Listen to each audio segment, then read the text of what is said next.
Hey guys, tonight's journey takes us somewhere unpleasant, deep into the Roman Colosseum but not into glory. We're not following a hero, we're following the medic, the one with no fame, no armour and way too much vinegar. This is why it sucked to be a gladiator's medic. It's messy, it's thankless, and it's exactly the kind of history that helps you fall asleep. So before you get comfortable, take a moment to like the video and subscribe, but only if you genuinely enjoy what I do here. And let me know where you're watching from and what time it is in your part of the world. I always love reading that. Now, dim the lights, maybe turn on a fan for that soft background hum, and let's ease into tonight's journey together. You were born into the armpit of the Roman Empire. Not the marble-tiled baths of the Palatine Hill. Not the golden atriums where peacocks strut past fountains shaped like Neptune's eyebrows. No. You're born in Subura. A cramped, filthy slum built into the elbow joint of Rome's worst smells. The kind of neighbourhood where the wolves sweat in summer and the rats bark back. You are not important. No one says this out loud, but it's implied in every part of your upbringing. The soot-stained cot you sleep on, the vinegar-soaked bread you chew like punishment, and the way your mother never calls you by name. Just my little coin purse with holes. Your father dies when you're 3. He slips on urine in a tavern and cracks his head on a table leg during a heated dice match. Some say it was an accident. Others whisper that he owed too many denarii to the wrong kinds of men, and that his skull just happened to meet gravity at the right time. Either way, he's buried in a pauper's grave with a handful of bean husks and a dented cup. You are now the man of the household, at 3. By age 6, you've learned 2 things. People with sandals step on people without sandals. Dying is expensive. Your mother, a fish gutter by trade and occasional cat thief by night, feeds you boiled fins and oily scraps from her employer's cutting table. Your schooling consists of listening to old market women curse the tax collectors in hexameter and watching drunks try to spell their names on tavern doors with whatever fluid is handy. It's a very Roman education. Equal parts cynicism, superstition and hard pavement. You're too scrawny for the legions, too soft for sewer work, and not ugly enough to become a temple eunuch. So naturally, by the time you hit your 9th birthday, celebrated with half a fig and a head lice removal, you find yourself apprenticed to a barber surgeon named Numerius, whose qualifications include 3 missing fingers and a smile full of someone else's teeth. Numerius works in a booth next to a sausage vendor and occasionally confuses the tools of his trade. You watch him lance boils, set bones and cut hair with the same knife. Hygiene, in his world, is a rumour. But you learn.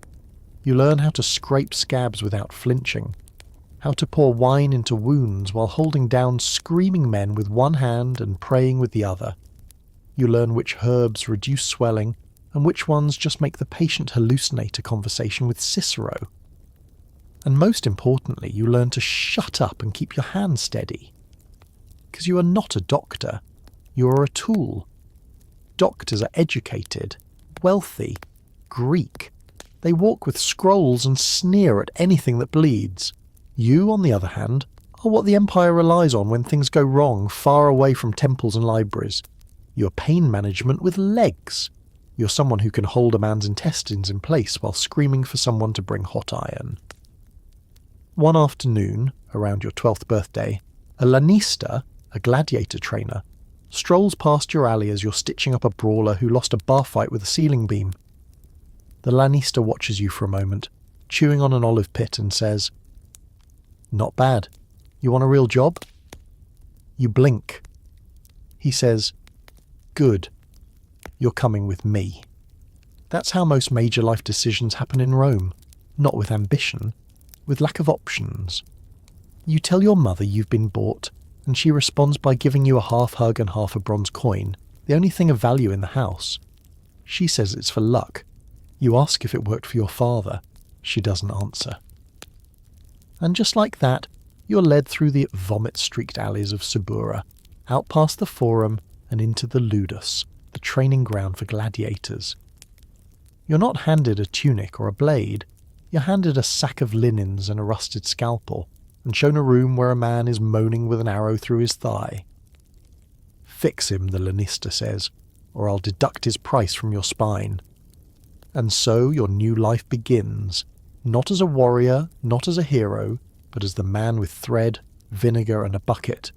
You will never hold a sword, but you will hold men together. Poorly, temporarily, painfully, because you are now a gladiator's medic. And it only gets worse from here. You don't walk into the job, you slump into it, with a mop, and a prayer, and a guess. There's no orientation, no official training, no plaque on the wall that says the medic's oath in fancy Latin. There's just a corner with a stack of blood-soaked cloth, a chipped amphora full of vinegar, and a stool that creaks under your weight like it's considering giving up on life. This is your clinic. It smells like sweat, infection, and male regret. You're not trained in the fine art of medicine. You're trained in the fine art of not making it worse. This is what separates you from a butcher. Intent. Well, that and maybe 60% success rate. Your first patient is named Cassius. He's had his shoulder dislocated in training, specifically while sparring with a Thracian who thinks rules are for cowards. You approach with a linen wrap and a wooden splint. Cassius eyes you like you're holding a spear, not a bandage. "Are you even old enough to touch people?" he asks in the raspy Latin of someone who's been punched in the lungs professionally. You don't answer. You press your knee to his ribcage and yank. He screams. You rap. This is medicine now. Over time, you get faster. Not smarter, just faster. You learn which wounds bleed slow and which bleed fast. You learn that heads are surprisingly durable. Ribs are sneakily fragile, and no amount of praying to Asclepius will regrow fingers. You also learn to use leeches, not because they work, but because people believe they work. That's half of medicine in ancient Rome. Performance. You wave the leeches over a bruise like it's a holy rite. If the patient stops groaning, the leech gets credit. If the patient dies, you say the wound was cursed. Simple. Blame either the gods or the Gauls. You discover a few useful remedies in this mess of superstition and trial by gore. Crushed garlic for infection, honey to seal gashes, cobwebs to stop bleeding, and occasionally opium, if the lanista trusts you enough to not drink it yourself. You also learn what not to do. Don't touch a wound without asking. Don't ask if it hurts. Don't flinch when a rib pokes out where it shouldn't. And don't ever try to remove a javelin mid-match unless you enjoy being screamed at by both patient and management. Sometimes they bring you practice corpses. Old bodies. Fighters who lost but didn't die fast enough to be interesting. You open them with knives that used to cut cheese. You examine their guts like soggy scrolls. You learn how blood moves, how lungs collapse, how skin peels when it's not fresh. You're not squeamish anymore, you're curious. But curiosity is dangerous. Once, you try to stitch a ligament differently, neater, tighter. You're proud of the result. The fighter can't move his leg. He loses in the first round and gets stabbed in the neck. Lesson learned. Functional is better than beautiful. The lanista chews you out using words that aren't technically Latin. You apologise to the corpse.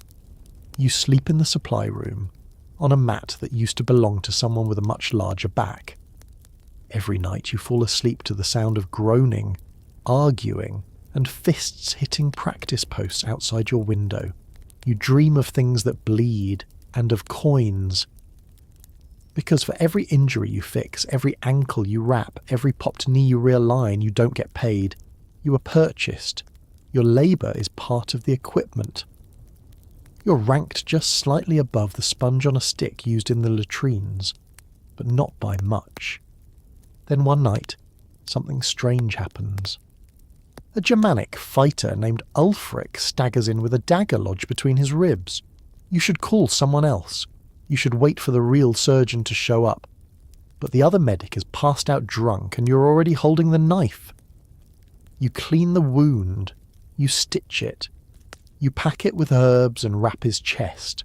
The entire time he stares at you without blinking, like a wolf trying to decide if you're worth eating. He survives. 3 days later, he wins his match with one functioning lung and a terrifying scream. He gives you a nod. It's not praise, but it's better. You're 16 now, maybe 17. Time is fuzzy in the ludus. The sun rises, the blood flows, the shouting begins, and somewhere in between, you become something more than a boy with thread. You become the man who knows what a dying breath smells like. And soon, you'll know a lot more. Because the arena is just getting started, and you're expected to keep everyone on their feet long enough to die on time. And when someone important dies too slowly, the lanista starts looking at you like a solution. It's not a promotion. It's a reclassification of property. You're not offered a position in the arena. You're sent, like a mop, or a helmet, or one of those cursed lions who forgot how to be majestic. The lanista calls it an opportunity. But what he really means is this. One of the big arenas in Rome is short a medic who won't vomit at eye trauma. And congratulations, you've proven yourself a reliable organism. Your departure is not marked by farewell speeches or appreciative pats on the back. You get a sack of supplies, a nod from a semi-sober stable hand, and a scroll with your new designation. Auxiliary Surgical Slave, Arena Property. It's barely legible, which is fitting. You're not a person anymore. You're a medical asset. The cart ride to the arena is jostly, smelly and slightly haunted. You sit wedged between a cage of half-dead birds and a crate of Gladiator helmets that smell like wet leather and regret. The driver doesn't talk to you. The ox doesn't blink. The road to Rome is lined with other carts just like yours, full of food, weapons and various expendables. You arrive at the Flavian Amphitheatre, known to the public as the Colosseum. It's your first time seeing it up close, and it's worse than you imagined.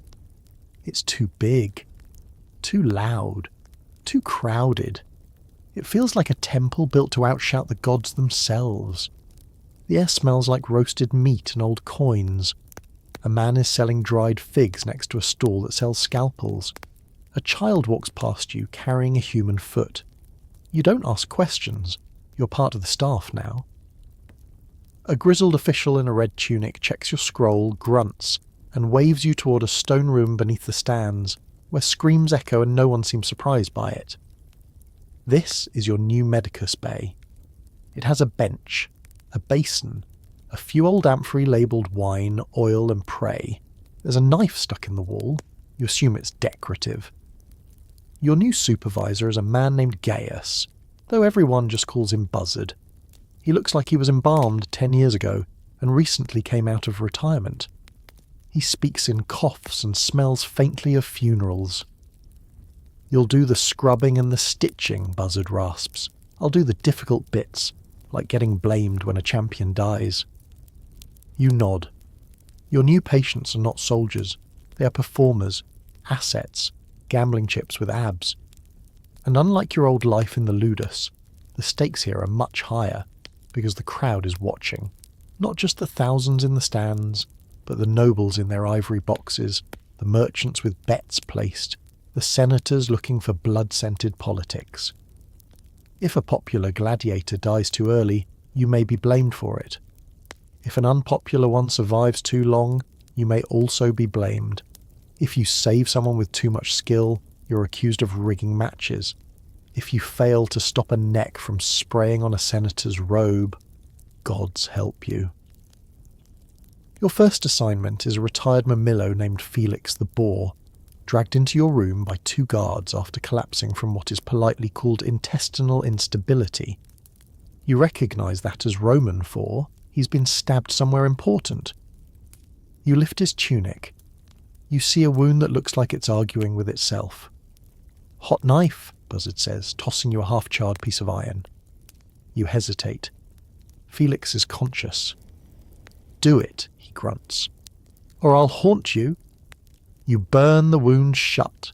He screams. You wrap it. He passes out. Buzzard grins with only 3 teeth. You're hired. From that day forward, you're stationed beneath the world's loudest monument to bloodthirst. You become intimate with cartilage. You become fluent in agony. You develop a relationship with dislocated joints that borders on romantic.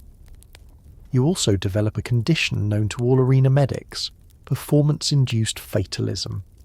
It's where you stop expecting anything to make sense and start rating injuries like wine vintages. Ah, a vintage 103 BC trident puncture. Sharp, fishy, with notes of arterial panic. Buzzard teaches you the most sacred rule of arena medicine. Don't fix them too well. The crowd loves scars. The crowd loves limps. A fully healed gladiator is suspicious, like an actor who doesn't cry during a death scene. You're not healing people, he reminds you. You're maintaining character continuity. You learn to wrap a wound just tight enough to survive, but loose enough to ooze photogenically. You become very good at stopping bleeding for now. You also learn that the arena has its own logic. Some fighters want to die. Some believe each victory is an insult to the gods, and they fight worse the more they win. Others fear death like a shadow that might catch them mid-roll. And some, usually the best, do not fear at all. They step into the sand like it owes them something, and they either walk out grinning or don't walk out at all. You do not understand them, but you know their bodies better than they do. Every tendon, every bruise, every rib you reset becomes part of the performance. You're a backstage technician for the world's bloodiest play. And the show never ends. Medicine in the arena is less about healing and more about delaying the inevitable. You're not saving lives, you're repackaging them. Every day begins the same way, with the smell of old blood and older vinegar. Your fingers are permanently stained a shade of red that doesn't match any toga. You've stopped trying to clean your nails. What's the point? You've seen people die with cleaner hands. Buzzard tells you, if you want to be a medic in Rome, forget everything the Greeks wrote. Hippocrates never had to pull a javelin out of someone who's still screaming. So, you adapt. You build your own medical canon, one trial and error at a time. Boiling wine cleans most wounds, except the ones cursed by druids, obviously. Garlic paste helps with infection, but makes everyone smell like vengeance. Cobwebs work for bleeding, if you don't mind explaining to your patient that, yes, that is indeed a spider leg in the bandage. You start keeping a mental catalogue of your favourite wounds. Deep shoulder cuts? Easy. Clean through? Plenty of muscle to stitch. Thigh punctures? Tricky, especially when the leg starts kicking. But worst of all are gut wounds. Not because they're hard to treat. No, you've got the part down. But because of the sound. A squelch followed by the slow, wet slither of something internal thinking it's external now. You get good at stuffing intestines back in like a hungover cook trying to repack a sausage. It's not dignified. Nothing about this is. Even the arena's official supplies are a mess. You request more bandages. They send you a crate of damp wool. You ask for clean water. They send a boy with a bucket from the ornamental fountain where dogs drink and senators pee. But necessity is the mother of invention, and you're nothing if not desperately inventive. You sharpen fish bones into makeshift needles. You twist horsehair into sutures. You boil broken pottery to use as scalpels. Buzzard once repurposed a dining spoon to extract an arrowhead. You've never looked at utensils the same way since. Sometimes noble spectators donate supplies. These are never helpful. You once received a jar labelled imported balm from Gaul. It turned out to be melted goat cheese mixed with someone's idea of perfume. You used it once. The patient smelled like spoiled diplomacy. The worst injuries aren't always physical. Some fighters come in with their minds snapped clean in half. They mutter to gods you don't recognise. They scream at shadows. One man, a towering beast of a Thracian, refused to enter the arena because he swore the sand whispered his name. You tried herbs. You tried prayers.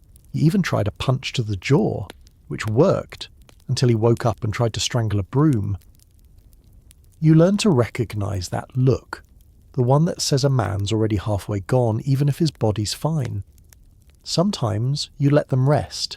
Sometimes you lie and say they'll get better. Sometimes you do nothing, because Rome doesn't care about sanity, it only cares about spectacle. You work during fights too. You're stationed just behind the gates with a view of the arena floor and a bucket that's never empty for long. When the crowd roars, you know someone's about to come through those doors in pieces. And when they do, you're ready. You don't flinch when the first body crashes in. You don't panic when a severed finger rolls toward your sandal. You just grab the wine, grab the thread, and go to work. Buzzard calls it combat triage. You call it Tuesday. You learn to lie well, telling a fighter, you'll be fine, while wrapping a bandage tight enough to turn their arm purple. Telling a lanista he can fight tomorrow, even though the man's leg is currently in 2 time zones. Telling yourself, I'm making a difference, when all you're really doing is buying a little more time. Because in Rome, no one really recovers. They just endure, until they don't. And yet, despite all the pain, the stink, the impossible demands, there are moments, tiny flickering ones, where something almost like pride sneaks in. When a fighter you stitched up limps back into the arena, lifts his sword, and the crowd goes wild. When a wound you tended to stops leaking. When Buzzard grunts, not bad, and doesn't throw a sponge at your head. You won't be remembered. You won't be carved into marble, but you kept the blood flowing. You kept the sand red and the audience screaming. And in Rome, that's all the glory you get. No one writes your name down, but one day they start saying it out loud. It starts with a whisper. A lanista from a rival ludus leans over to another during intermission and says, "That little medic with the fishbone needle? He's the reason my best man survived last week." By the time the 4th chariot race is done and the amphorae are empty, the story has changed. He saved a man's arm with nothing but vinegar and prayer. You don't correct them. You don't confirm it either. Rome loves its rumours more than its facts, and in the arena, a reputation is a dangerous kind of armour. It only protects you until someone wants to test how strong it really is. Buzzard used to tell you, the moment they know your name, they start blaming it, and you're starting to see what he meant. Now, when a fighter dies under your watch, it's not just bad luck, it's a failure. Now, when someone limps back to the ring too slowly, people ask if you botched the stitching. Never mind that the man had a shattered pelvis and no spleen. The crowd doesn't care about spleens. They care about entertainment. Your little corner by the arena gates, once ignored and covered in blood-soaked rags, has started to attract visitors, not patients, clients, men in gold-threaded tunics, women with too much perfume and not enough patience. They ask if you can make their favourite gladiator heal faster, or stronger, or just not die this week, because their bet depends on it. Some offer coins, some offer favours. One noble woman offers herself. You decline. You're not sure whether you're more disgusted or flattered. At first the attention is flattering, then it's suffocating. You're asked to check pulse rates like you're inspecting horses. You're expected to divine recovery dates like an astrologer. You're given charts, requests, bribes, scrolls sealed with wax and ego. Some fighters now avoid you entirely, afraid that touching your hands might jinx them. Others seek you out obsessively, like you're some sort of talisman. A few start calling you Medicus Fortuna, the luck doctor. You'd laugh if you had the time. Instead, you're kneeling next to a man named Gaius, who used to have a collarbone and now mostly has questions. You try to reset it while explaining to a watching official that, no, you cannot stitch his champion shoulder in the shape of a phoenix for crowd appeal.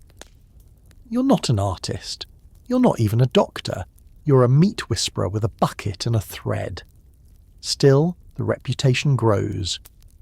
A senator's nephew gets his thigh opened like a scroll during a charity duel. You stitch him up fast and tight. 3 days later, a marble statue appears near the eastern colonnade. It's small, and it doesn't have your name, but the bandage wrapping the statue's thigh is unmistakable. You try not to feel proud. Pride is just the emotion you feel before the spear goes in. Then, one morning you wake up and your tools are missing. Not stolen, borrowed. Another medic new to the arena decided to test your method. He wrapped a man's open stomach wound with garlic and pressed it shut with fish scales. The man died. Now the whispers are different. He used to be good. He's slipping. They say he's cursed. And just like that, reputation becomes rot. The noble visitors stop coming. The fighters who clung to you pull away. Buzzard, still half alive in his own foul-smelling corner, grunts. Told you! Rome builds you up so it can burn you properly. You get fewer requests now, but more glares. You're back to treating snapped tendons and cracked ribs in silence, which should be a relief, but feels more like a funeral. Until one night, a man with a coin-pierced ear walks into your tent. He says nothing, just places a bloody cloth on your table and waits. Inside is a sliver of paper, a name, a schedule, a pouch of herbs that don't come from anywhere near Rome. No words exchanged, just the look in his eyes, a promise that someone important is watching you now. Whether to praise you or punish you, you have no idea. But you've survived worse. You lift the cloth, start boiling the wine, and get back to work. You don't ask who the name belongs to. You don't ask why it came wrapped in blood. But ever since that night, the crowd watches you a little differently.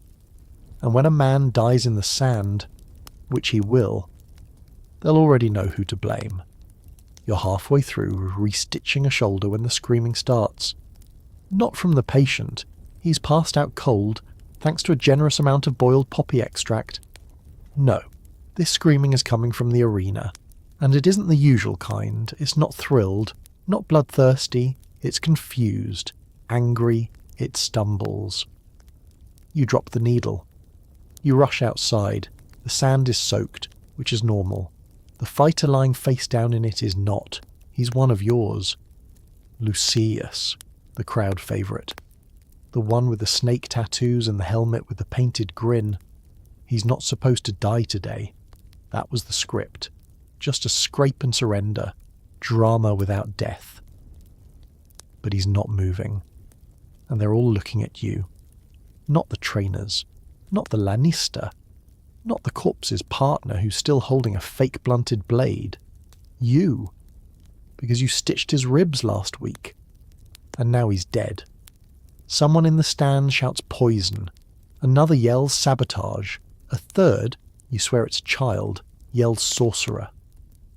Welcome to Rome's version of a malpractice review. Buzzard warned you, it's not whether they die. It's whether they die inconveniently. You get dragged into a storage cell by 2 guards who smell like spiced wine and boredom. They don't chain you, but they don't leave either. One of them picks his teeth with the tip of your cauterizing hook. The other casually flips through your herb pouch, pretending to know what anything is. You're released before nightfall. No charges, no official record. Just a warning whispered on the way out. One more mistake, Medicus, and you'll be fertilizing the arena garden. You know the one. It's the patch of grass that always grows too green near the eastern wall. After that, things change. Not officially, but enough. You start finding your tools rearranged, blades dulled, thread mysteriously missing. Someone dumps ash water into your solve pot. Someone else smears blood on the inside of your tent flap in the shape of an eye. You stop sleeping deeply. The fighters look at you differently now, not with trust, not even with fear, just suspicion, as if you're a failed spell they haven't dispelled yet. To survive, you adapt. You begin wearing a small bone charm around your neck. It's just a rabbit rib. You tell everyone it's Etruscan. It's not. But they stop asking questions when you touch it before stitching. You hang a pouch of dried lavender and mouldy bread in the corner. No one touches it. You say it wards off fevers. It doesn't. But people believe it does. One day you find yourself muttering actual prayers, not to the gods, to your tools. Hold steady. Stay clean. Don't break. You joke to yourself that maybe they're listening. Then one day they don't. A young Germanic fighter, barely trained, slices open a major vein mid-fight. You rush to plug it, working with hands you don't even feel anymore. You've done this before. You know how to clamp. You know how to pack. But something slips, or someone pushed, or the thread just fails. He dies. This time, no one screams. They just stare. The next morning a charm appears in your tent. It's made of teeth, human, strung together with horsehair. You don't ask who left it. You just hang it above your bedroll and try not to think about what that says about you now. You used to be a joke, then a talent, then a problem. Now you're becoming a myth. Not the good kind. The kind mothers whisper about when their sons want to join the games. You ask Buzzard, half drunk and fully uninterested, if he thinks you're cursed. He just shrugs and says, "Cursed people don't ask that question. They're too busy dying. You're just unlucky." And Rome loves unlucky people. They're fun to watch. He laughs until he coughs. You pour wine on his bandages just to shut him up. But he's not wrong. Every morning you wake up and check the amulets before the tools. Every night you whisper to the shadows not to notice you. And in between, you keep stitching. Because quitting isn't an option. Because the alternative is being remembered. And being remembered in the arena is the fastest path to becoming another story someone else buries. You learn early that in the arena, a friend is just someone who hasn't lost a bet because of you. Yet. At first you tried. You made polite conversation, shared your wine, gave a fighter a bandage for his wrist off the record. You even let one of the younger boys sleep near your fire when his tent flooded in a rainstorm. He died a week later. Not even in the arena, just in his sleep. Fever. They blamed you. Said the salve you gave him was cursed. Said the fire you let him sleep beside drew spirits. Someone swore they saw a shadow walk over his body and vanish when he coughed. You'd laugh, but that kind of accusation sticks like pitch. You didn't offer warmth again. Eventually you understand the truth. You are not a comrade. You're a tool. You exist between the ropes, before the applause, after the swords, during the bleeding. They come to you when they're desperate. They thank you when they live. They forget you when they win. And if they lose? Well, the dead don't complain. The ones who survive long enough to think about you are the worst. They ask questions, they get suspicious. Some even test you.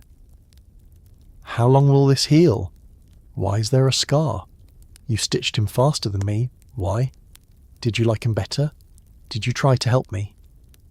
You want to scream, but you don't. Screaming is for the crowd. You just wipe your hands and lie. I did my best. It was clean. He got lucky. You're not done healing yet. No one can fix what the gods curse. Some days you wonder if you've become the curse. You walk through the tents and feel eyes slide off you like oil. No one stops you. No one calls out. You've become background.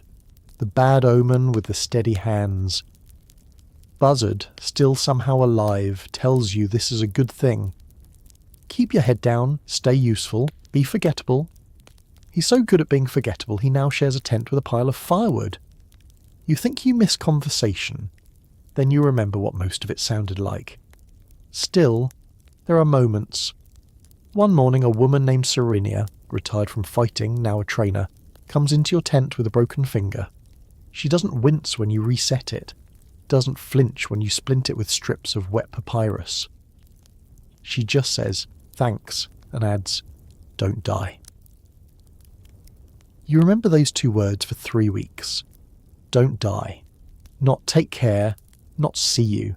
Just don't. It's probably the kindest thing anyone said to you this month. But even that fades.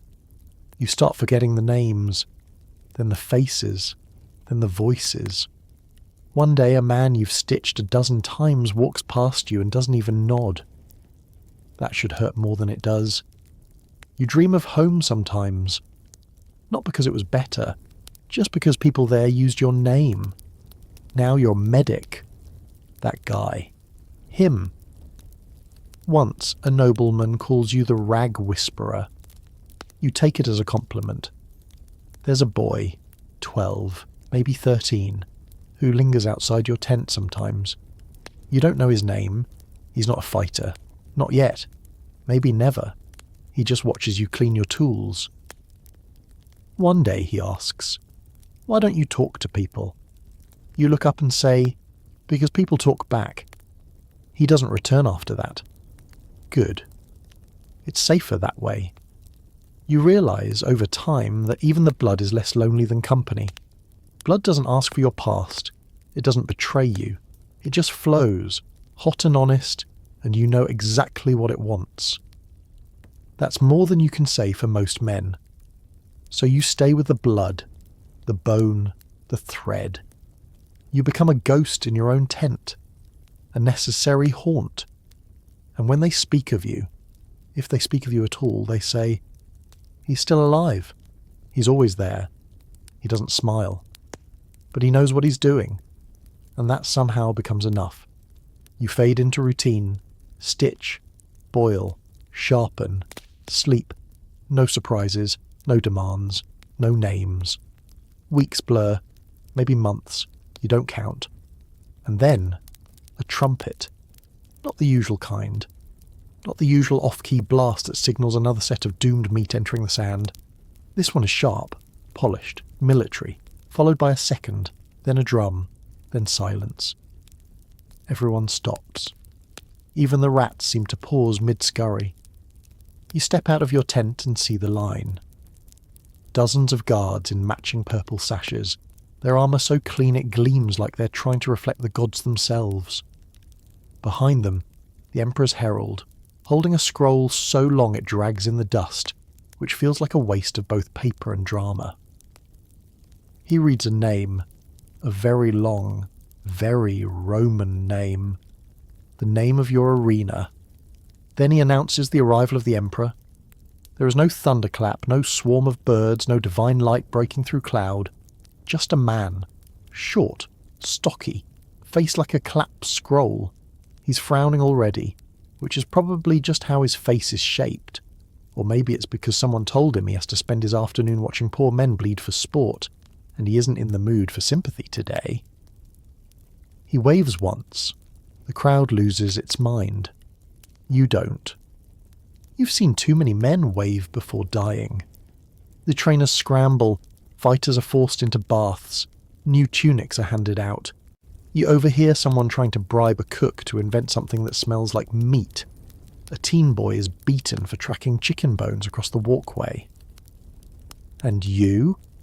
You're told to clean your station. You sweep, you boil your hooks, you burn the pus-soaked linens you've been saving for wrapping fractures. You even wipe down your bench with old vinegar. It smells like sour wine and panic. The guards arrive first, then the steward, then somehow him, the Emperor, standing just outside your tent, looking bored, looking mildly interested. looking like someone trying to find a good insult for your face and failing. He says, "So this is where we patch up the meat." You nod. He walks in. He points at a saw. "Ever cut a man's arm with this?" You nod. He lifts a jar of maggots. "Still alive?" You nod again. He looks at you like a particularly stubborn beetle. Then he says, "You know, I saw a medic once who could stitch a hole in a man's lung. Swore he learned it in Alexandria. You ever do that?" You say no, but I once stitched a man's lung shut and he lived long enough to punch the man who stabbed him. The Emperor laughs. It's a dry, raspy laugh, like dust finding its voice. He nods, leaves, says nothing else. You think it's over. It isn't. Later that day, a messenger returns, brings you a box. Inside, a new bone needle, a clean length of silk suture thread, a ring you're absolutely not allowed to wear in public.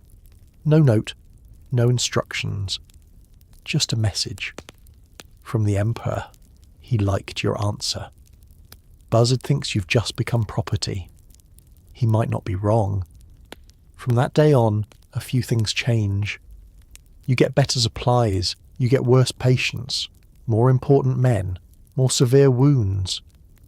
You're assigned to specific fighters, the crowd favourites, the ones who can't be allowed to die too soon.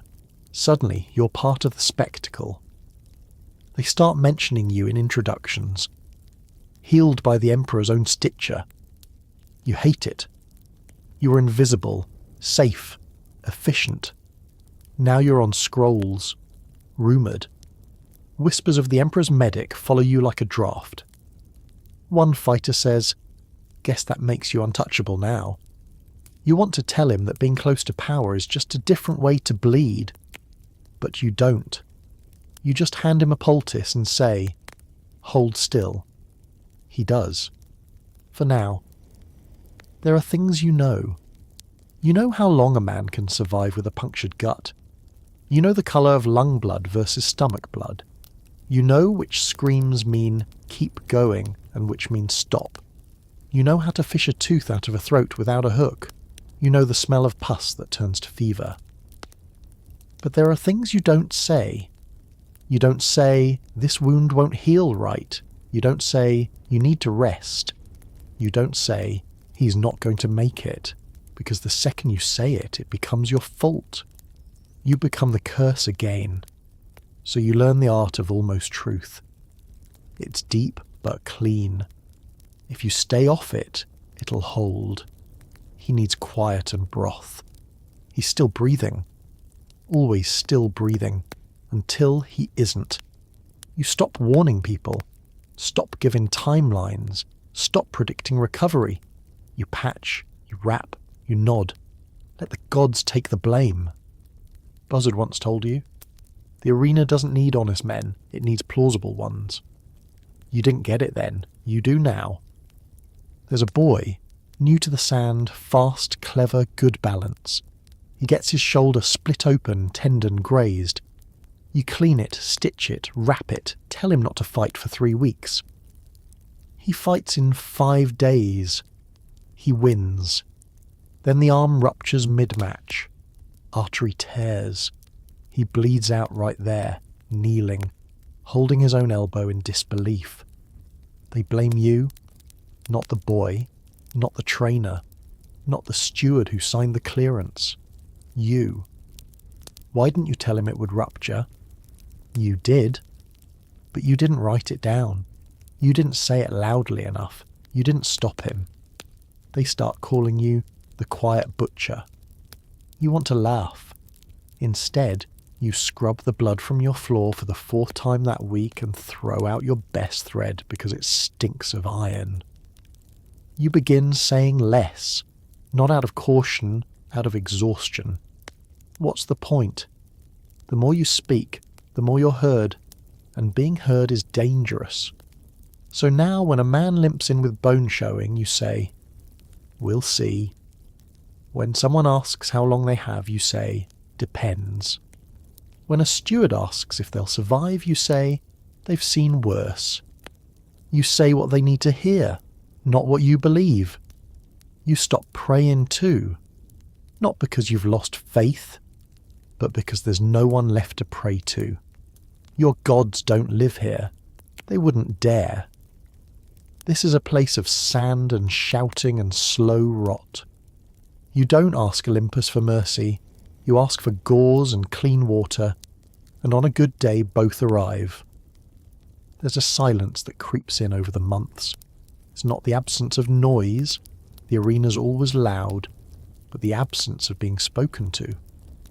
You become a hallway people walk through, a 10 people step around, a name no one says aloud unless it's followed by an accusation.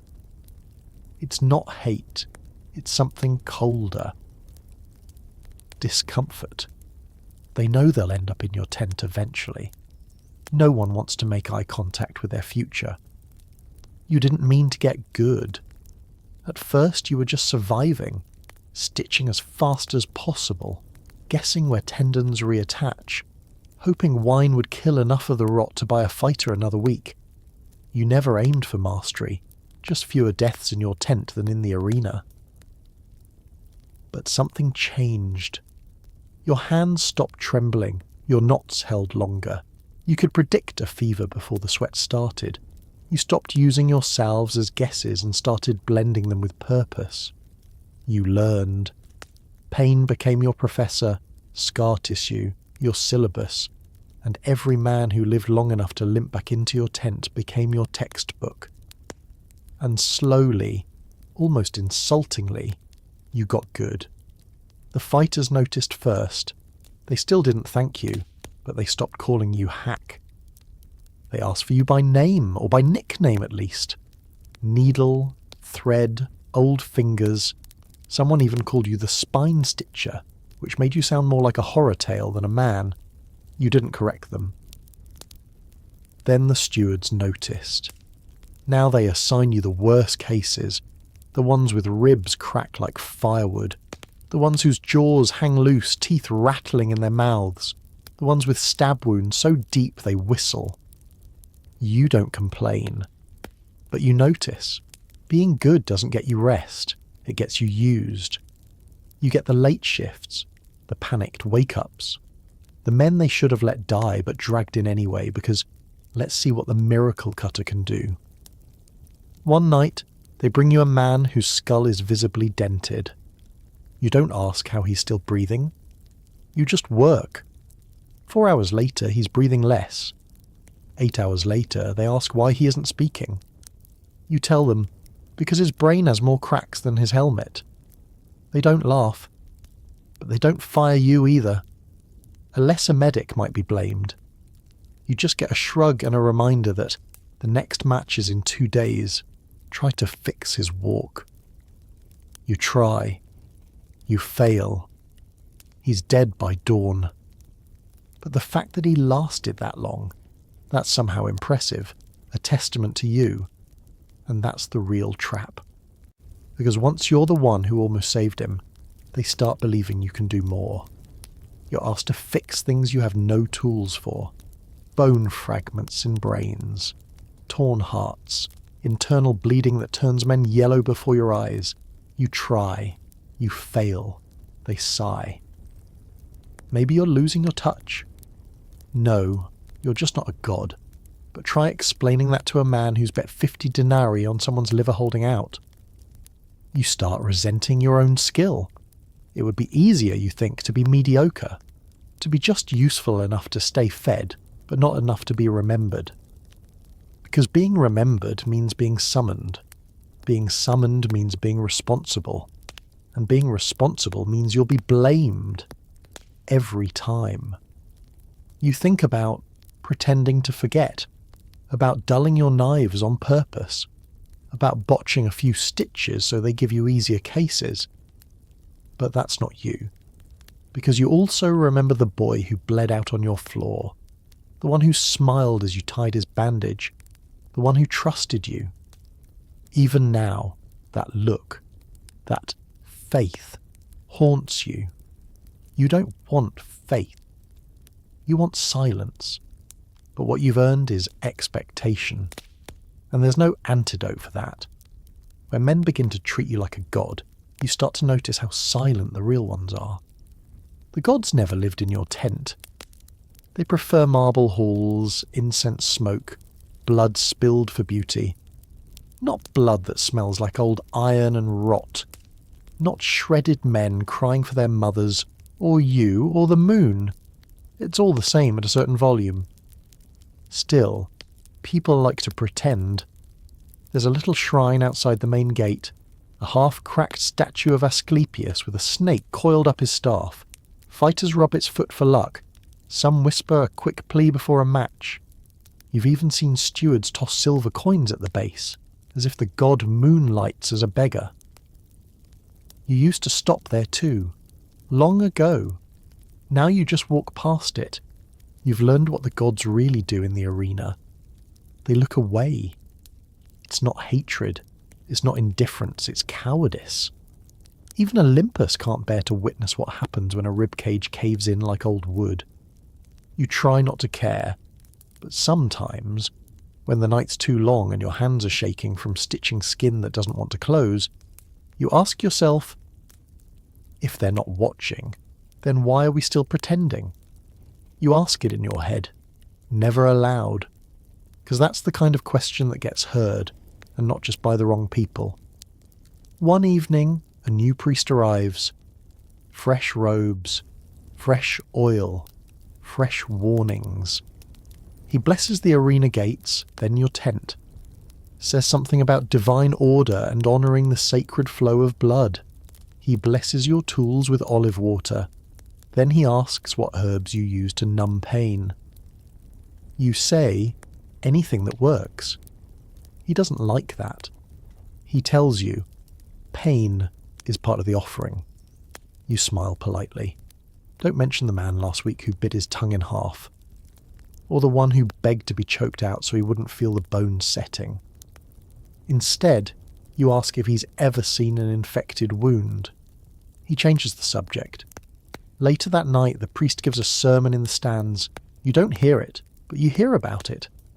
Word spreads. He spoke of purity, divine justice, glory through agony. The usual. The next morning your tent is full. 3 broken men. 1 missing most of his scalp.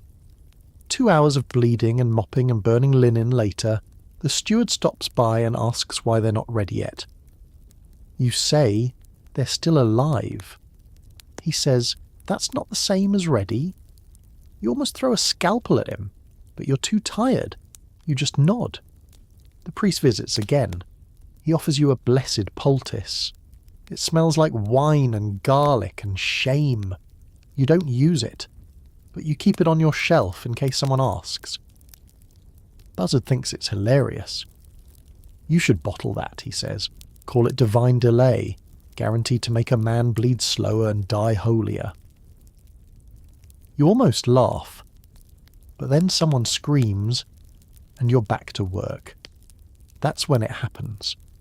A man you've treated twice before, tough, older, smarter than he looks, stumbles in with a spear through his thigh.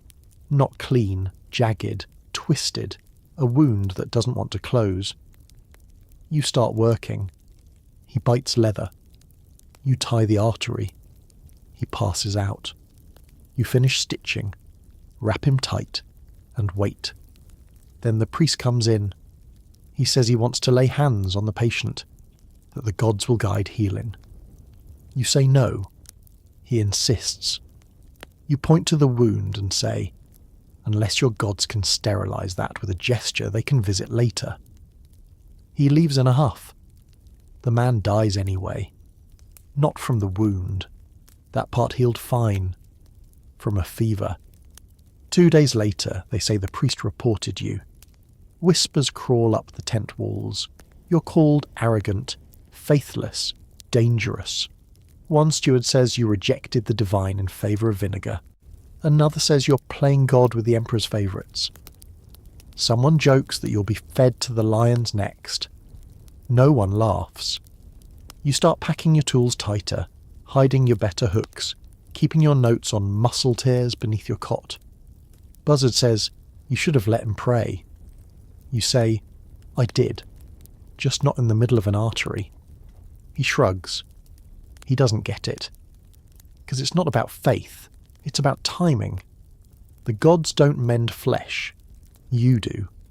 But when the gods want credit, and the people want miracles, and the arena wants blood, what's left for the man sewing skin together? Just blame. And eventually you feel it. That weight, not physical, but thick, like wet wool. Every look, every request, every fighter who says, "You're the one, right? The one who saved that guy with the crushed pelvis." You nod. They grin. Then you whisper to yourself, "The one who couldn't save the next." Because you remember them all. The ones who made it. The ones who didn't. The ones you stitched and never saw again.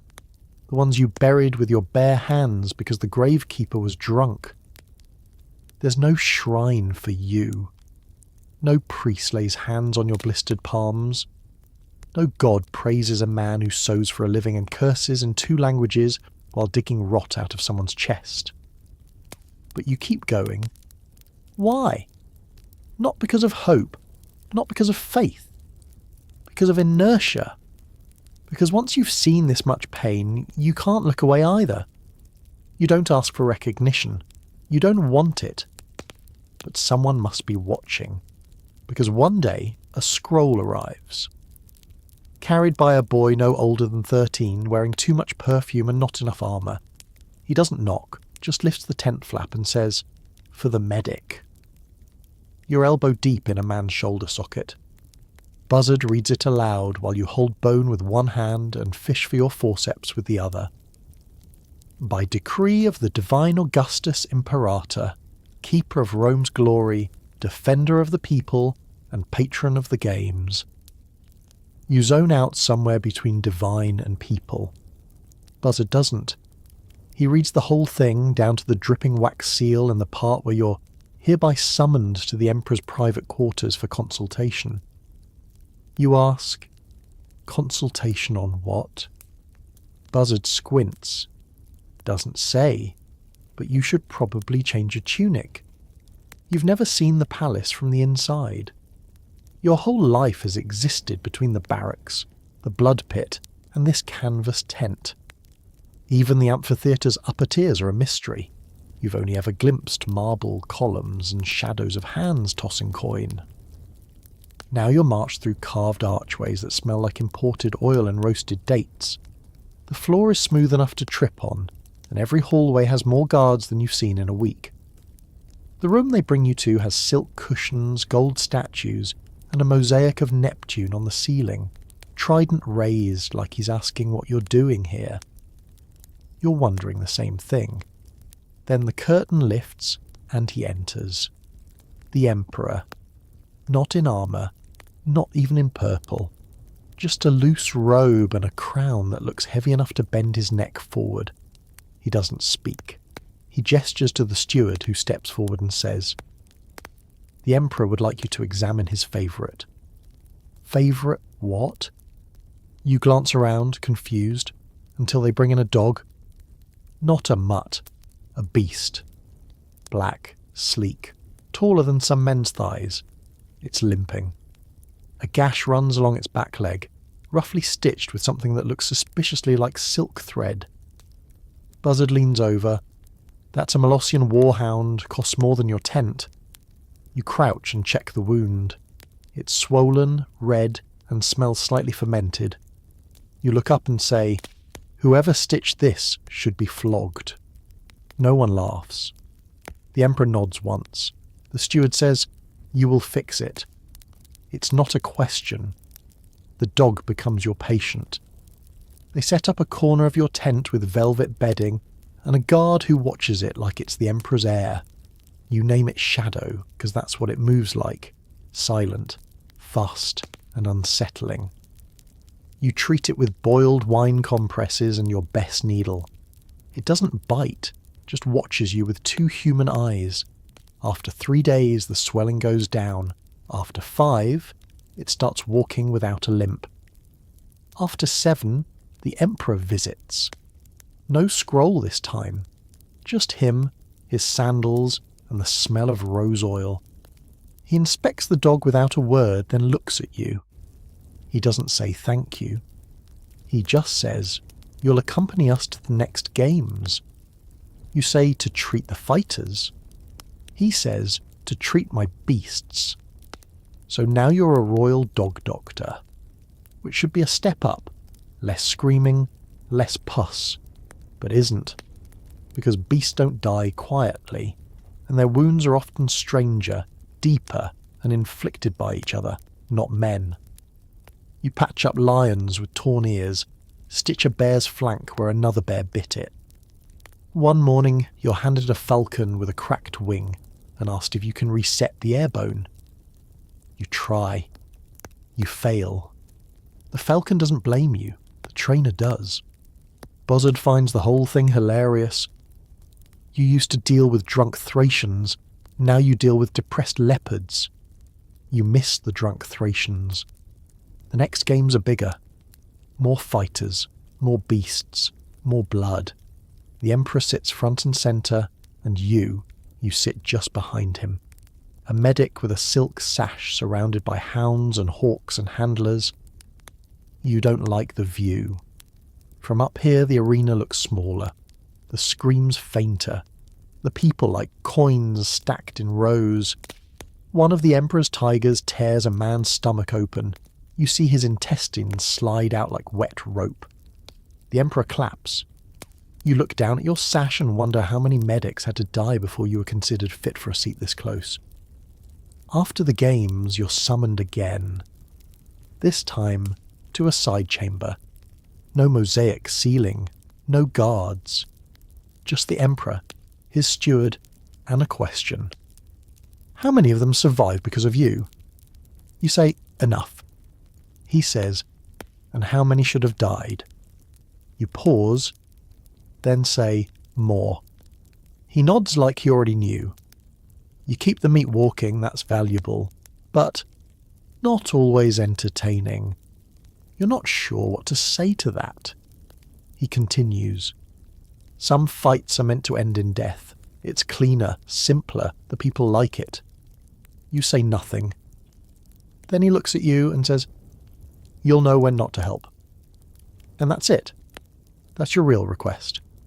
You walk back to your tent in silence. Buzzard asks what happened. You say, "I got a promotion." Then you throw the sash into the fire. You've saved beasts, stood in the Emperor's shadow. But when shadow dies behind your tent, none of it means anything. You can reset a bone. You can stitch a wound.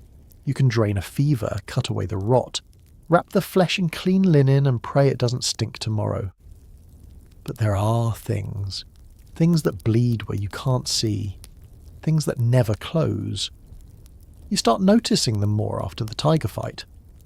It wasn't your fighter, wasn't even your quarter, but you saw it happen, the way he turned at the wrong moment, the way the claws sank in like he was a door to be opened. You didn't see fear in his eyes. You saw relief, like someone who finally found the exit. Later, you hear the steward complaining. They're dying too fast, not enough drama, as if death were a stage cue. The same day, Buzzard tells you one of the boys from your old tent tried to slice his own throat. Didn't manage. Shaky hands. You ask where they put him. Back in the rotation. Lighter opponents for now. You don't speak. Because what is there to say? You could stitch his skin, but not what made him pull the blade in the first place. No one ever asks you to fix those wounds. That night you check Shadow's leg. Fully healed now, barely a scar.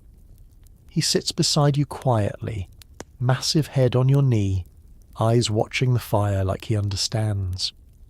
You think, if only people were this simple. But they're not. A fighter named Felix, one of the good ones, not too broken yet, asks you why he can't stop hearing the crunch of ribs in his sleep. Says it sounds like walnuts cracking. He hasn't slept in 2 days. You give him wine. That's all you have. A week later, the steward finds you. Says Felix is dead. Tore out his own ear trying to get the sound out. You nod. You don't ask to see the body. You already know what it looks like. And you start to wonder, when does a wound stop being visible? When does the damage begin? The steward says these are rare cases. Unusual. You know that's a lie. There's another boy who won't eat unless you feed him. Another who flinches at sunlight. One man, a veteran with 12 wins, screams the word mother every time someone touches his shoulder. You treat their cuts, their bruises, their fevers, but not their silences, not the blank stares or quiet sobbing. You're no priest, no philosopher, no god, just a medic. The truth is, some things aren't supposed to heal. Then one day, you're called in for a special case. A man who survived 15 matches. Big, quiet, tougher than the hide you stitch. He's not bleeding, not bruised. He just won't speak. The steward says, fix him. You say, there's nothing to fix. The steward shrugs. Then he's not useful.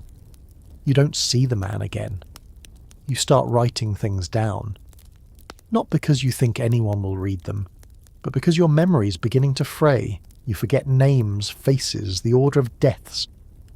So you keep a scroll, not of cures, but of losses.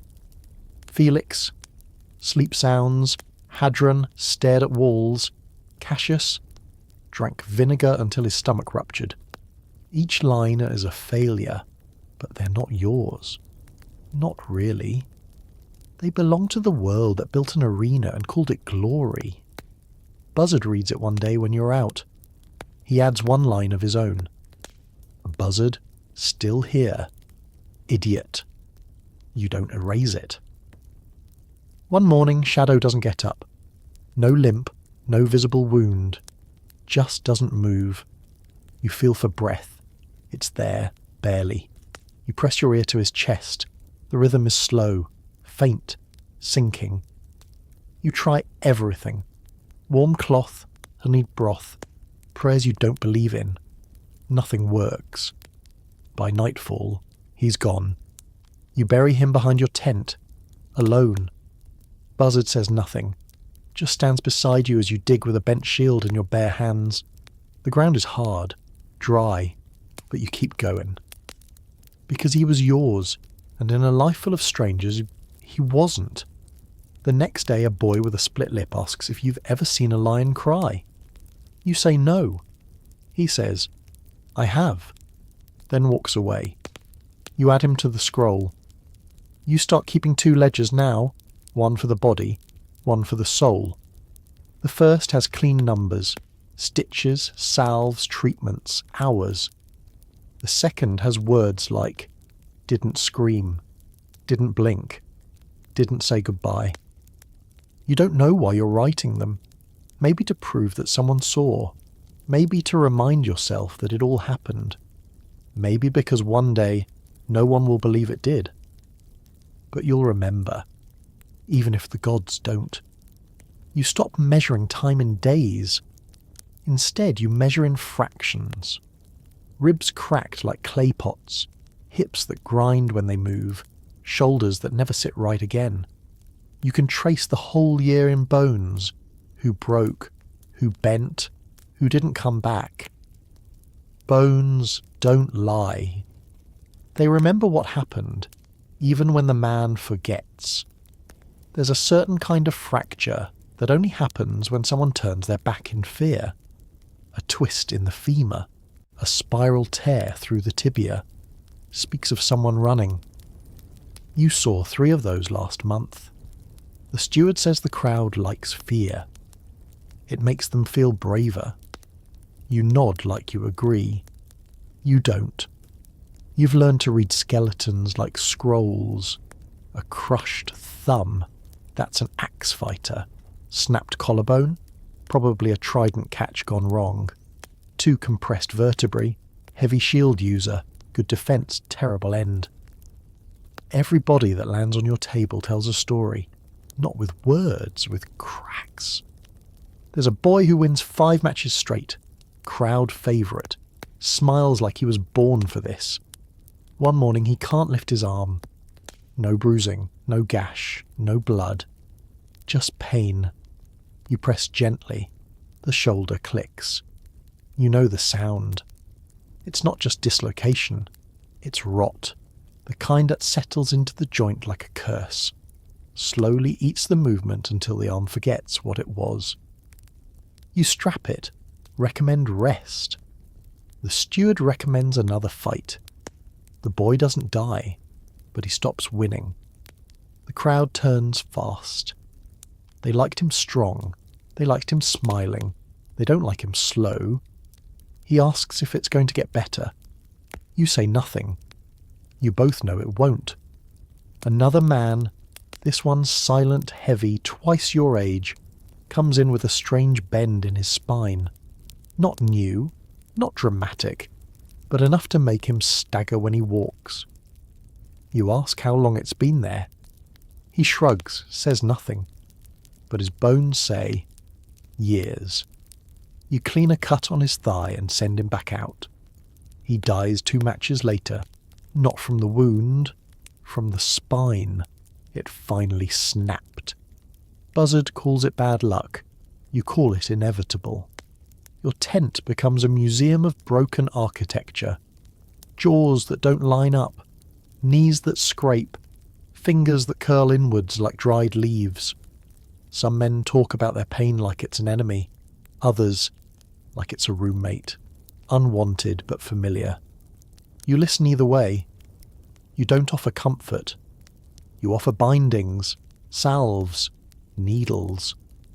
You treat what you can, but you know the truth. Most of what's wrong with them is buried too deep to reach. Sometimes you think about the old gods, the ones from your mother's stories, spirits of earth and water, of muscle and bone, gods who judged a man by how well he stood, how long he carried weight. You wonder if they're watching now. You wonder what they'd think of a place that calls this strength. Your own joints start to ache. Fingers stiff in the mornings, knees reluctant to bend. You sleep on rolled mats next to the herbs and bandages. You're not young anymore. You stopped being young when your first patient bled out before you finished tying the tourniquet. Buzzard gets kicked in the ribs by a panicked horse. You hear the crack. He laughs like it's nothing, then vomits behind your tent. You splint him, wrap his side. He says, still pretty. You say, only on your bad side. He laughs again. Later, you mark the date in your scroll. Buzzard, ribs, 3. You don't know how many more lines he gets. One day, a philosopher visits the arena. He's writing something, a treatise on honour, on Roman values, on men who fight for glory. He doesn't visit your tent. He writes about the sand, the roar of the crowd, the glint of sunlight on polished steel. He doesn't write about the bruises that never fade, or the man with a thigh that won't hold weight, or the girl who can't remember her own name after a head wound. You wonder if bones feel insulted when the poets leave them out. They hold everything. The fight, the fear, the falling, and no one writes about them. Except you. You start sketching them in your free time. Not just break, but whole limbs, pelvises, ankles, joints, the way a heel splinters when it hits stone. You're no artist, but you're precise. You know angles, depths, clean versus dirty fractures, patterns. Buzzard says you're writing a gospel of pain. You say you're writing what's true. Sometimes you dream in bones. Not people, not places, just endless skeletons, walking, fighting, breaking. One dream they look at you. They don't speak, but you understand. They remember. And still, each morning they come. Not ghosts, but men with broken ribs, boys with bent fingers. You never run out of things to fix. Like today. It's a nose. Not a life-threatening injury. Not a grand battle wound. Just a nose. Broken clean down the bridge. Tilted slightly left. Bleeding like a cut fruit. The boy sits quietly, hands folded, eyes glazed. Doesn't flinch when you press the bone.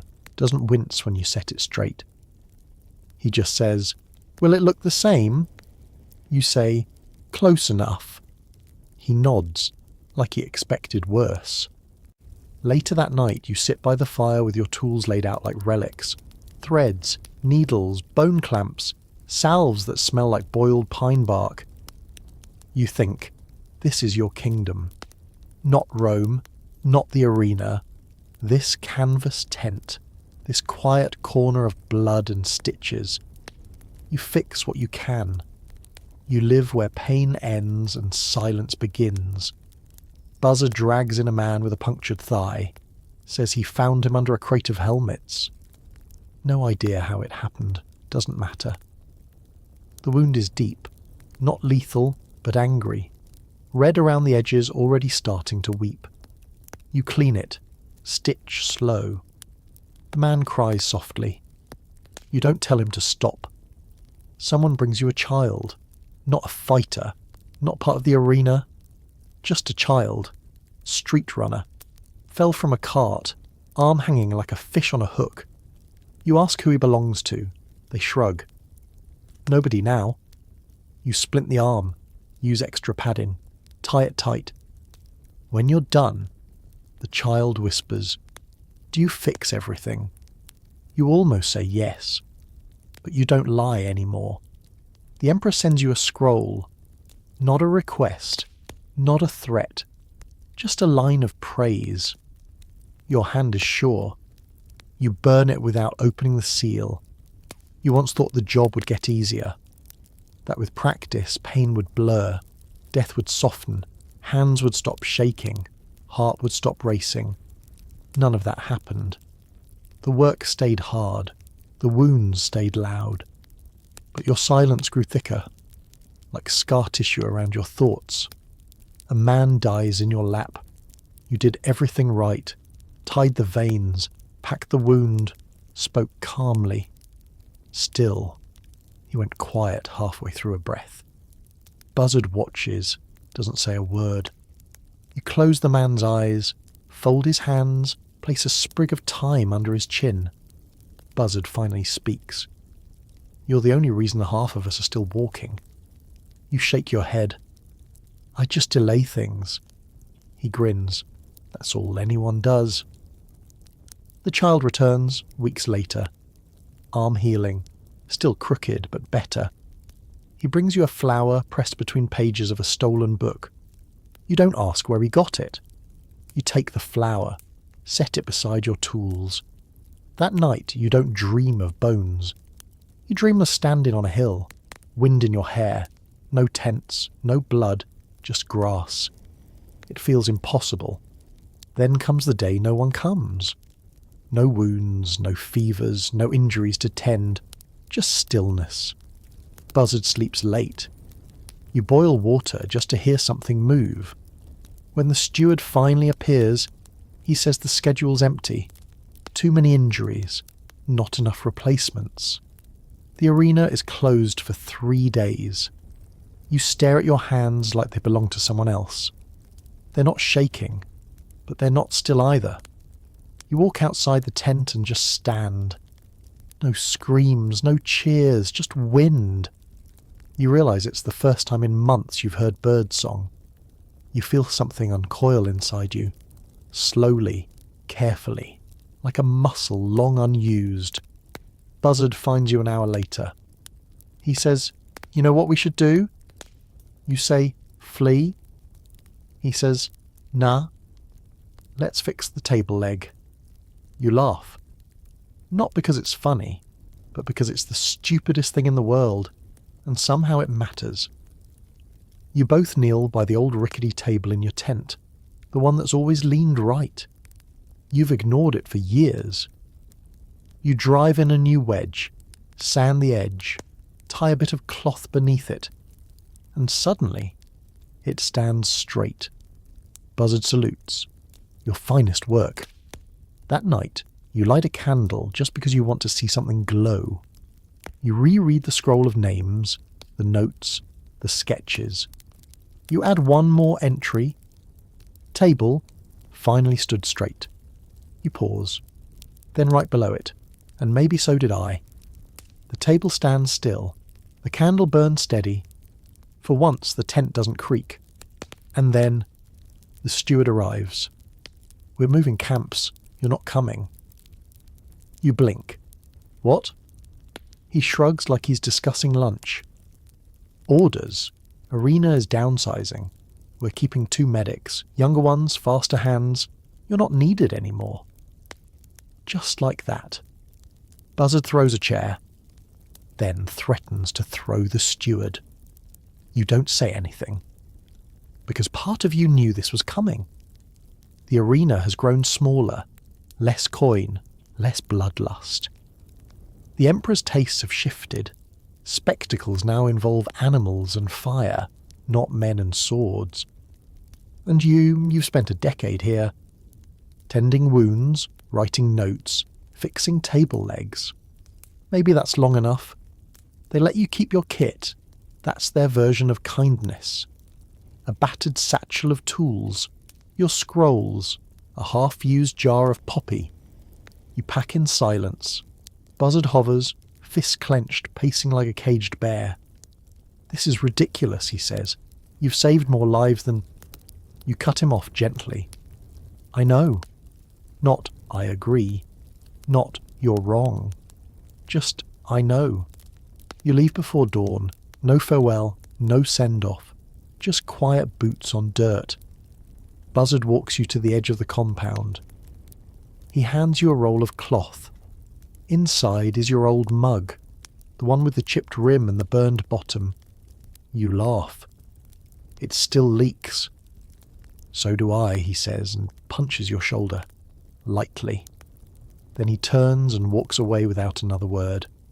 You stand there for a moment, just watching the arena shrink behind you. It doesn't feel like escape. But it doesn't feel like exile either. It just is. You head north. Not because there's work, just because there's a road. Your feet ache by noon, your knees by dusk. You sleep by a stream, wake up sore, stretch, walk again. You feel quiet, but not empty. You pass villages, some with healers already, some with charlatans, some with no one at all. In one, a woman asks if you can look at her husband's leg. You do. It's an old break. Healed wrong. You can't undo it. But you tell him what kind of walking stick will help. The woman pays you in bread and dried berries. It feels fair.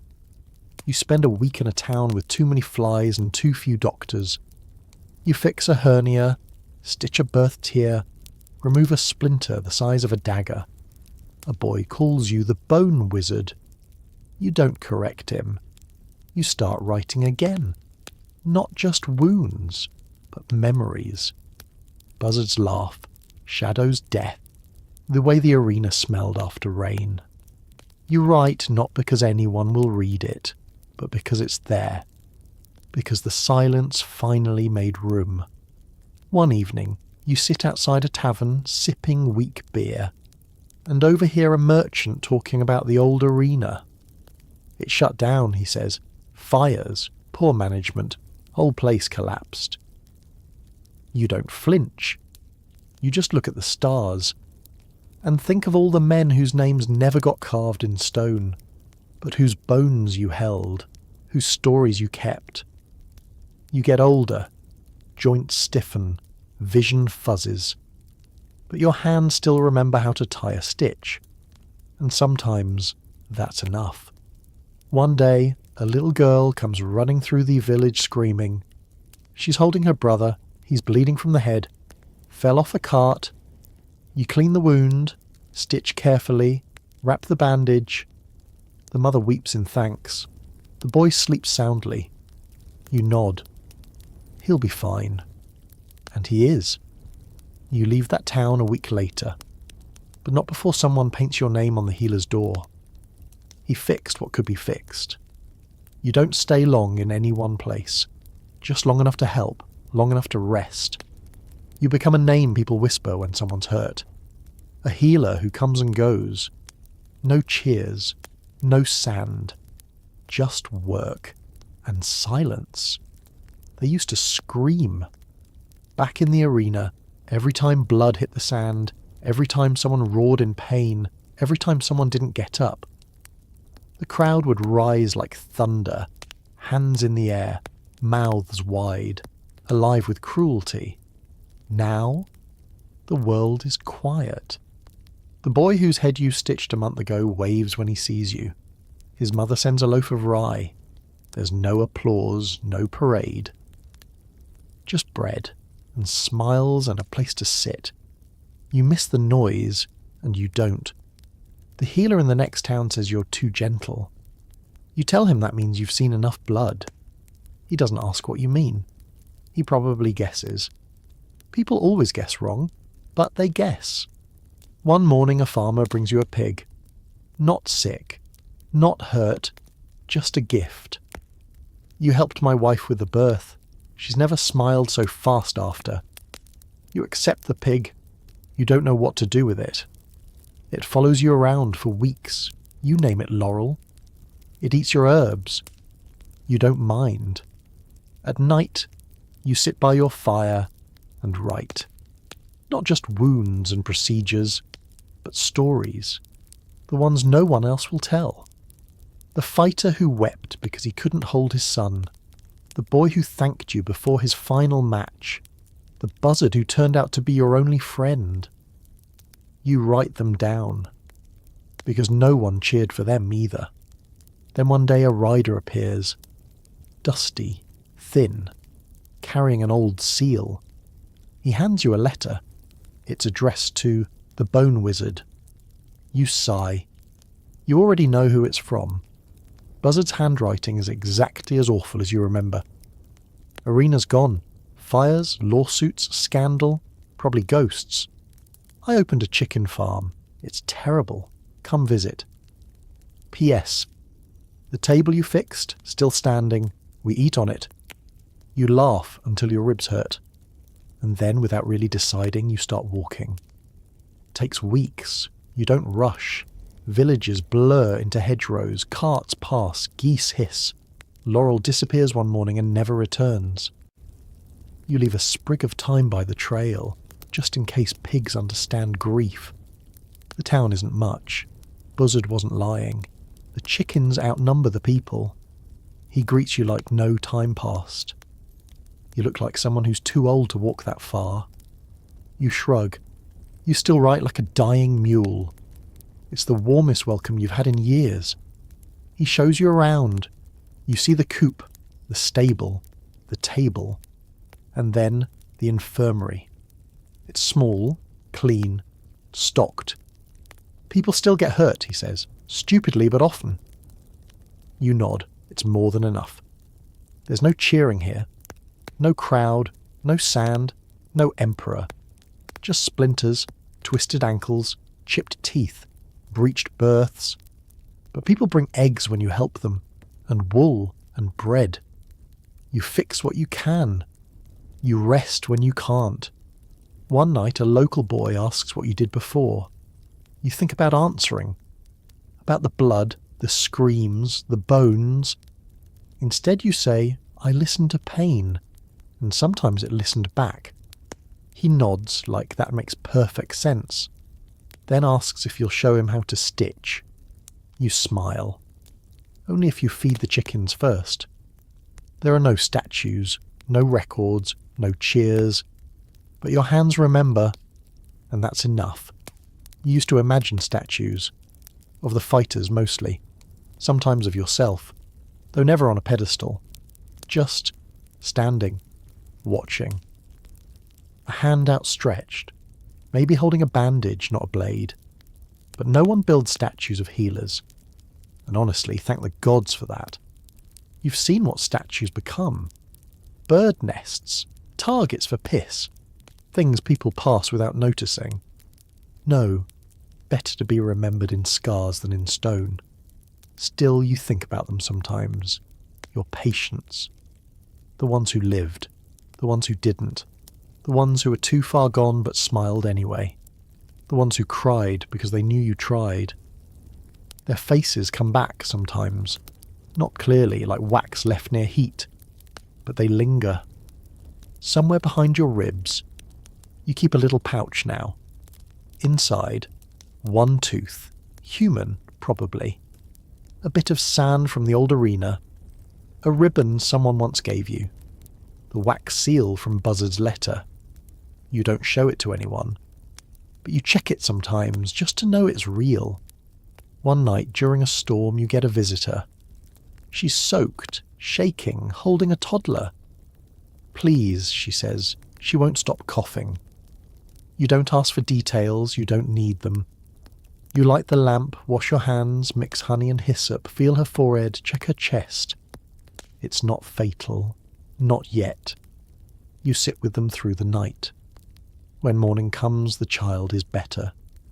The mother weeps, says thank you a dozen times. Then she sees the wax seal on your shelf. Wasn't that from the Emperor's arena, she asks. You pause. I worked there once. Were you a fighter? You smile faintly. No, just the one who kept them alive long enough to become legends. The woman blinks, then nods slowly. She doesn't press. She just takes her daughter and leaves. You sit alone for a while. And then you go outside. The rain has stopped. The air smells like wet earth and ashes. You dig a small hole beside the coop. You place the ribbon in it and the tooth. You keep the seal. Just that. Then you cover it gently. No marker. No stone. Just memory. That night you dream. You're in the arena again. But there's no fight. Just figures, all the ones you treated, lined up quietly in the sand. Some wave. Some nod. Some say nothing. You walk among them. And then, from the far end, a voice, still carrying as medic. You turn. Buzzard. Grinning. You want to answer. You try. But the dream fades. In the morning you feel older, not worse, just more settled. Like the ground under you isn't shifting anymore. The boy you taught to stitch, he shows up again, brings friends. They want to learn, to help, to know why pain looks the way it does.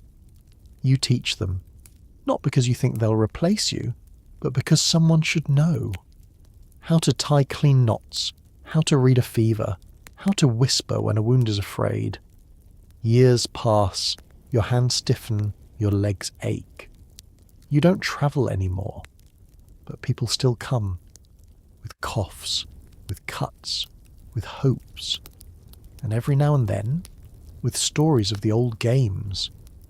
My grandfather said there was a medic who stitched faster than anyone. My aunt said you once saved a tiger. Someone told me you walked away from the Emperor himself. You don't confirm or deny. You just listen. Because stories are soft statues, made of silence and breath. And that's enough. And even if no one builds a statue, the stories still walk. Sometimes they remember the wrong things. Didn't you once wrestle a lion to save a fighter? Weren't you the Emperor's personal surgeon? Is it true you removed a spear with just your hands? You let them talk. You smile a little. You stir the herbs, you rinse the wound, you say, that sounds like someone else. They nod. They leave. But they tell the next person anyway. Truth mutates, like infection. You once healed a stab wound with boiled wine and raw honey. Now they say you brought someone back from the dead. You once gave a kid mint for stomach pain. Now you're the inventor of eternal digestion. You once screamed at a steward for touching your tools with dirty fingers. Now you're the reason arena medics wash their hands. That last one is true, though. Mostly. You start to write things down. Not to publish. just to remember properly. You record what worked and what didn't, how fever smells, what colour a liver shouldn't be, what bone sounds like when it splinters. You don't call it a journal, you call it notes for whoever comes next. You don't know if anyone will read it, but you write anyway, because someone should know.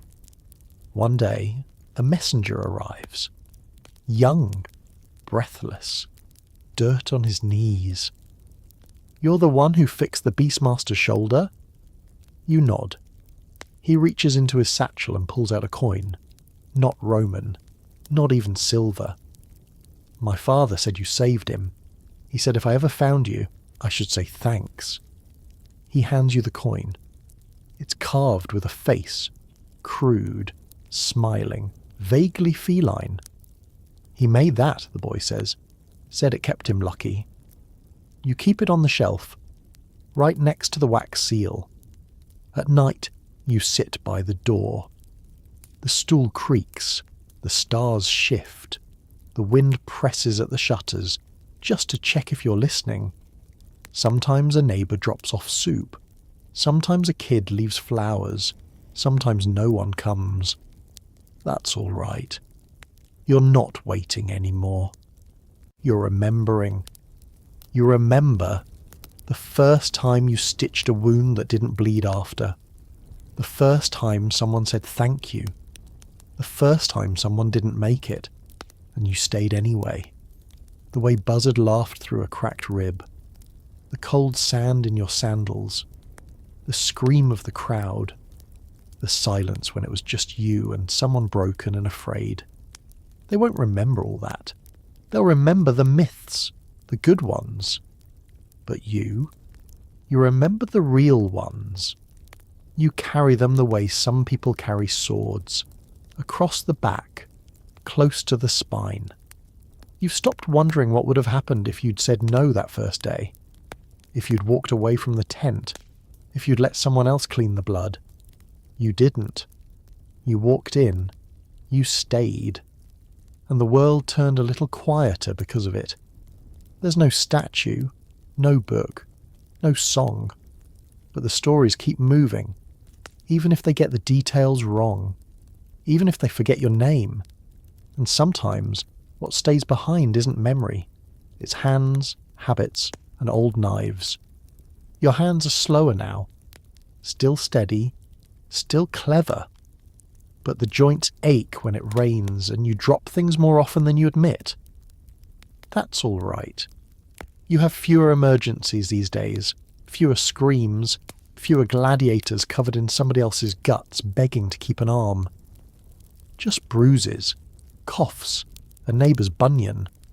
No one asks you to save a champion anymore. And no one dies on your table. One day, a child asks, "Were you really a medic in the arena?" You nod. "What was it like?" You pause.